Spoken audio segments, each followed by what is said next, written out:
तब आस्था बहुत ही ज्यादा खुश हो गई थी। लेकिन आज उन कपड़ों को देखते हुए आस्था की आंखें भर आईं। उसने बड़बड़ाते हुए कहा, ये कपड़े मैं ऐसे पहनूंगी ये कभी सोचा नहीं था।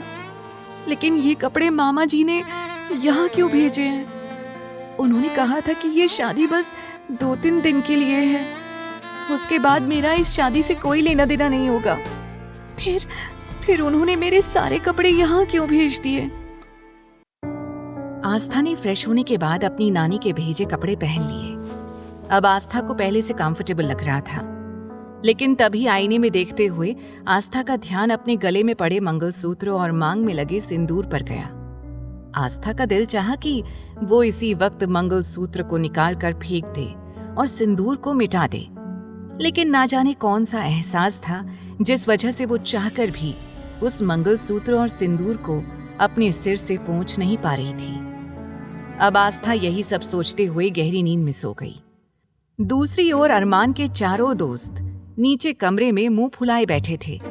आहान उन्हें समझाते हुए कहने लगा, यार तुम लोगों को अरमान ब्रो की आदत के बारे में तो पता ही है ना, तो तुम्हें इस तरह से उनकी बातों का बुरा नहीं मानना चाहिए। आकाश, जो कि पहले से ही चिढ़ा हुआ था, झल्लाते हुए बोला, अरे उसे भी थोड़ा समझ दिखानी चाहिए यार। वैसे भी हमारे यहाँ से वापस जाने में अब सिर्फ 3 दिन बाकी हैं।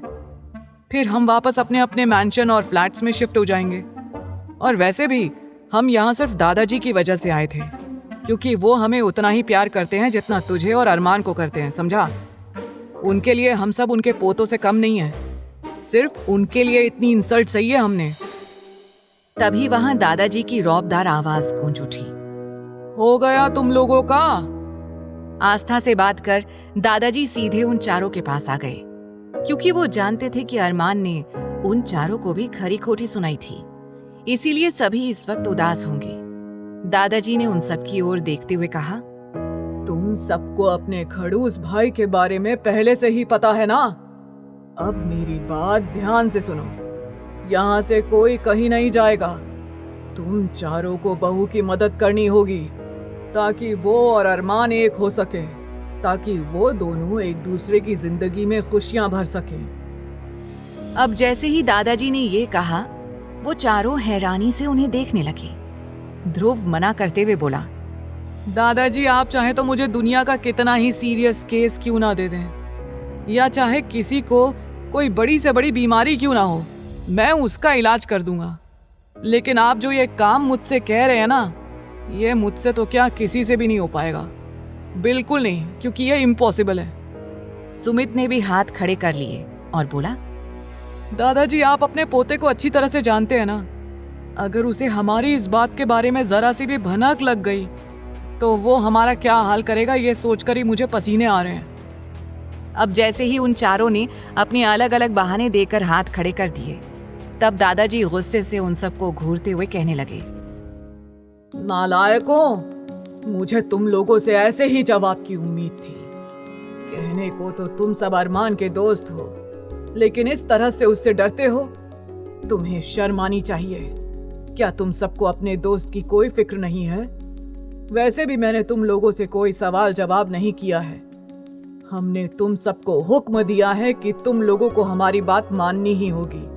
और हाँ, अब तुम चारों को कल से बहू की हर काम में मदद करनी होगी और इस घर में उसका मन लगा रहे, इस बात का ख्याल रखना होगा। उसे बेहतर फील करवाना होगा। याद रखना, अगर मेरी बहू की आंखों में आंसू आए तो मैं तुम चारों की खटिया खड़ी कर दूंगा। दादाजी वहां से निकल गए और चारों बेबसी से एक दूसरे की शक्ल देखने लगे। तभी आहान ने कहा, भाई सुबह होने में केवल 2 घंटे बाकी हैं। मुझे लग रहा है कि हमें फटाफट से जाकर थोड़ी देर आराम कर लेना चाहिए, वरना दादाजी हमें सुबह सुबह जल्दी उठा देंगे और उसके बाद पूरा दिन हमें उनके रूल्स रेगुलेशन फॉलो करने पड़ेंगे। वरना आप सबको तो पता है ना, दादाजी को देर से उठने वाले लोग बिल्कुल भी पसंद नहीं है।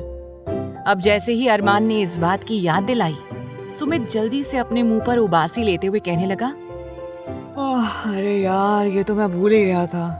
अच्छा हुआ तूने याद दिला दिया। और वैसे भी अगर मेरी नींद पूरी नहीं हुई तो मुझसे सुबह बिल्कुल नहीं उठा जाएगा। और दादाजी की इस बार की कोई भी पनिशमेंट मैं झेल नहीं पाऊंगा।